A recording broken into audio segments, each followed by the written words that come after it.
ഞായറാഴ്ച പുലർച്ചെ 4:30 പശുവിനെ കറക്കാനായി എഴുന്നേറ്റതാണ് പഴേരി നിരവത്തുകണ്ടത്തിൽ ബിനു. അയൽവാസിയായ കടമ്പക്കാട്ട് ജോണി ഈ സമയം ആന ഇറങ്ങിയതായി വിളിച്ചു പറഞ്ഞു. ഇദ്ദേഹത്തിന്റെ വീടിന് പുറകിലുണ്ടായിരുന്ന വാഴ തിന്നുകൊണ്ടിരിക്കുന്ന ആനയെ ജോണി ടോർച്ചടിച്ചും ബഹളം വെച്ചും പിന്തിരിപ്പിക്കാൻ ശ്രമിക്കുകയായിരുന്നു. ഇതോടെ ആന തോട്ടത്തിലൂടെ തിരിഞ്ഞു നടന്നു. ഈ സമയത്താണ് ബിനു ടോർച്ചടിച്ച് മുറ്റത്തേക്ക് ഇറങ്ങിയത്. പറമ്പിൽ കയറാതെ റോഡിലേക്ക് ഓടിക്കാനായി ബിനുവും ടോർച്ചടിച്ച് ബഹളം വെച്ചതോടെ കലിപൂണ്ട ആന ബിനുവിന് നേരെ ഓടിയെടുക്കുകയായിരുന്നു. ഞാൻ അവിടുന്ന് ലൈറ്റ് എടുത്ത് ഇവിടെ വന്ന് ലൈറ്റ് അടിക്കുമ്പോഴത്തേക്ക് ആന അധികം കുതിച്ചു വന്ന് എൻ്റെ നേരെ വരികയും ഞാൻ വീടിൻ്റെ അകത്ത് കയറിയതുകൊണ്ട് മാത്രമാണ് ഞാൻ രക്ഷപ്പെട്ടത്. അല്ലെങ്കിൽ ഞാനിന്ന് കഴിഞ്ഞ ദിവസം മാനന്തവാടി സംഭവിച്ചത് തന്നെ ഇവിടെ സംഭവിക്കുമായിരുന്നു. ആന തന്റെ നേരെ ചീറിയടുക്കുന്നത് കണ്ട് ബിനു വീട്ടിൽ കയറി വാതിലടച്ചു. ഈ സമയം കൊണ്ട് ആന താൻ നിന്നിടത്ത് എത്തിയിരുന്നതായും വീട്ടിൽ കയറി ഉടനെ പടക്കം പൊട്ടിച്ചേർന്നതുകൊണ്ട് മാത്രമാണ് രക്ഷപ്പെട്ടതെന്നും ബിനു പറയുന്നു.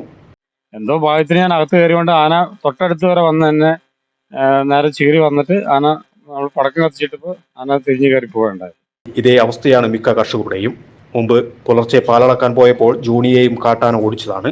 അന്ന് ഭാഗ്യം കൊണ്ട് മാത്രമാണ് ഇദ്ദേഹവും രക്ഷപ്പെട്ടത്. ഇത്തരത്തിൽ കാട്ടാനയുടെ മരണപ്പെടുത്തത്തിൽ നിന്ന് ഭാഗ്യം കൊണ്ട് രക്ഷപ്പെട്ടവർ നിരവധിയാണ്. ഇതിനൊരു അറുതി വേണമെന്നാണ് കർഷകർ പറയുന്നത്. നിർഭയമായി കൃഷിയിടത്തിലും പുറത്തും ഇറങ്ങി നടക്കാൻ വേണ്ട നടപടി അധികൃതരുടെ ഭാഗത്തു നിന്ന് ഉണ്ടാവണമെന്ന ആവശ്യമാണ് കർഷകർ ഉന്നയിക്കുന്നത്. Wayanad vision, Bathery.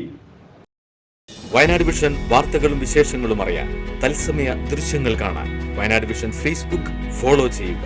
Wayanad vision YouTube channel subscribe ചെയ്യുക.